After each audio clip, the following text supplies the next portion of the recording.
magacaaga saddex ku bilow. bismillaahir rahmaanir rahiim Cabdullaahi Ismaan Cali. Cabdullaahi ka waran shirka tashida iyo guddiga 33 maxaa halka fariin marinaysa? Guddida iyo shirkaas ka socda laasaanada ismadu isugu yimaadeen aad iyo aad baan u soo dhaweynaynaa ugu hambalyeynaa go'aamada ay soo saaraanna aad baan ugu kalsoonahay laakiin waxaanu kala dardaarmaynaa inay dadkii halka ku shahiiday waxa ay wateen aanay dhinac ka marin. waa gartay markaas aasaan leenahay intaas qoladan Soomaaliland waxaan leenahay waqtigii waxba awalna waxa lama ana qaybsan haddana waxa lama lihin haddaydan dagaal rabin ilaahay aad taqaan gurihiina qabta diintu ma inaga dhaxaysa wax kale ma intaas aan leenahay aad baa maasada annaguna waa idin jirnaa fariin halka marinaysa markaa waxaan leeyahay hawsha iyada ka xumaan hawsheenu ha ahaato mid qaran wax badan baa la soo abaabulay oo lagu khasaaray laakiin tabiyay maanta noqon tiyo kuwii hore kale ha noqoto mid midho dhala saasan odayaasha aan ku gubaabinaya ciidamada dawladda kala socon jooga maxaa ku baaqasay waxaan leenahay war daris baanu nahay naga taga haddaa tagi weydaan nin baa wuxuu yidhi col baa ku daba jooga markaasuu yidhi saddexdaa calaamadood sheega casiiskan ku dhaartay yaalihii maaligga ahaaye haddaydan naga tagin waxaan wax badan guryaha baroor lagula meerayn assalaamu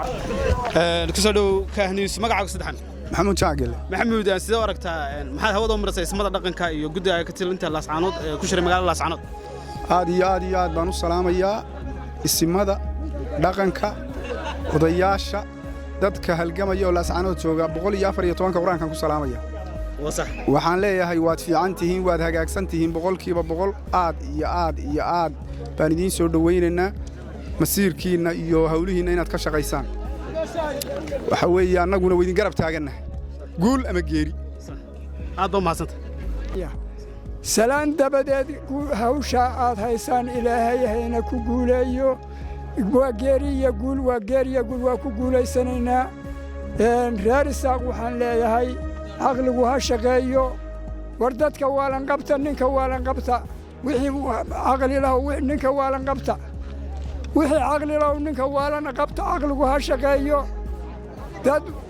dad walaala oo ma garanaysaa aan kala maarmi karin oo isku nool oo iswada yaqaan baynu nahay